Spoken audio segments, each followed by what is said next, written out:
जब तक ना बदले जालिम हुकूमत का मिजाज, एहतजाज एहतजाज एहतजाज, और ये तब तक रहेगा जब तक सर अपनी सरकार सोच नहीं होती। मैं अपनी बात को शुरू करने से पहले, क्योंकि राजकुमार भी इस बात को कह रहे थे, ये 2 अप्रैल का दिन विशेष है सर।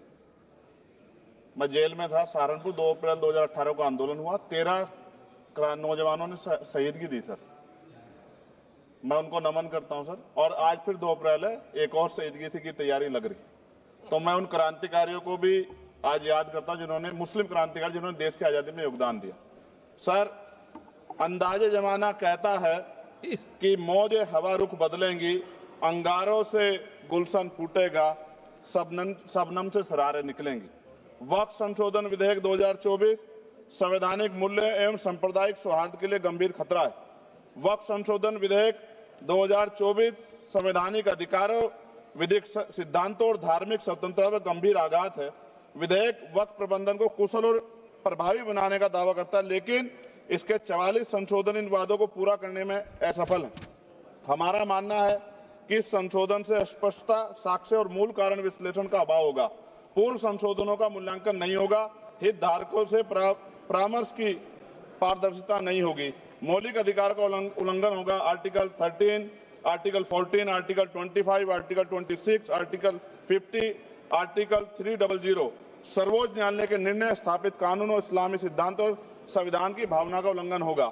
असत्य वादे बनाम वास्तविक प्रभाव, विधेयक सुधार और सशक्तिकरण का दावा करता है, लेकिन वास्तव में धार्मिक संपत्तियों के पुनः वर्गीकरण, जब्ती का प्रावधान संशोधन 39A, ऐतिहासिक मस्जिदों, कब्रिस्तानों को सरकारी संपत्ति घोषित करना, जिससे सांप्रदायिक तनाव पैदा हो सकता है। जिलाधिकारियों को अत्यधिक अधिकार प्राप्त करना, संशोधन 4B।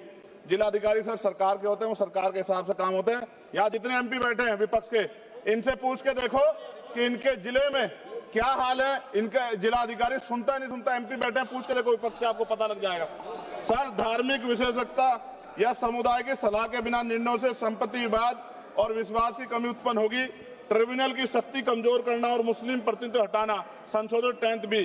धार्मिक कानून की त्रुटिपूर्ण व्याख्या और पक्षपाती निर्णय, दानकर्ता इच्छा की उपेक्षा व धार्मिक स्वतंत्रता का हनन, संशोधन 5A।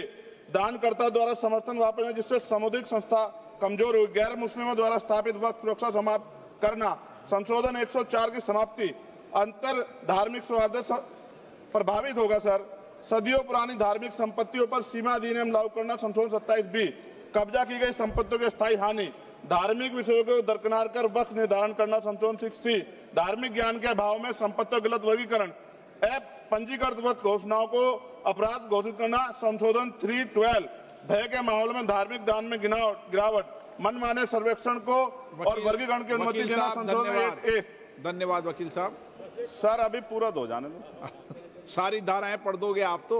सर, 2 मिनट में खत्म करूंगा, और ये इंपॉर्टेंट है सर, मौका दीजिए सर।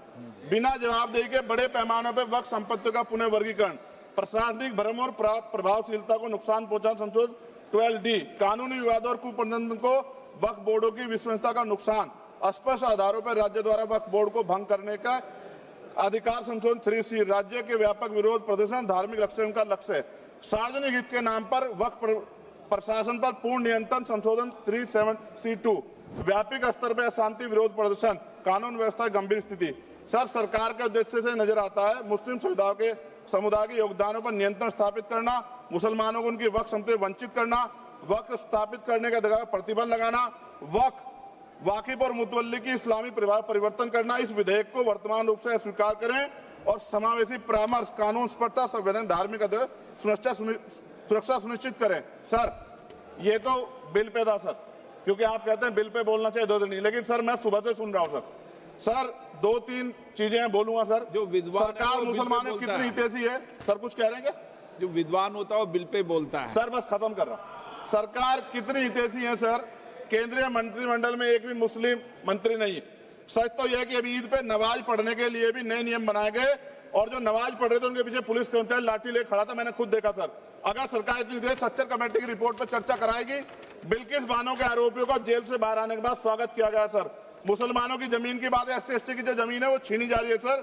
कानून से ऊपर उठकर मुसलमानों घरों पर बुलडोजर चलाए गए, सबने देखा।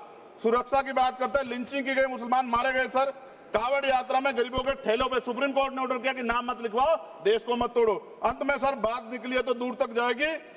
पार्टी सरकार के नेता यात्रा निकाल के कहते हैं मुसलमानों को भगाओ, और कहीं एक मुस्लिम एमपी पिछली बार सर उनको क्या क्या शब्द निकले, कोई निंदा नहीं हुई सर, और उसका प्रमोशन हुआ। और कभी आपके नेता कहते हैं सरकार गोली मारो, और आप हिंदू राष्ट्र की बात करते हैं सर।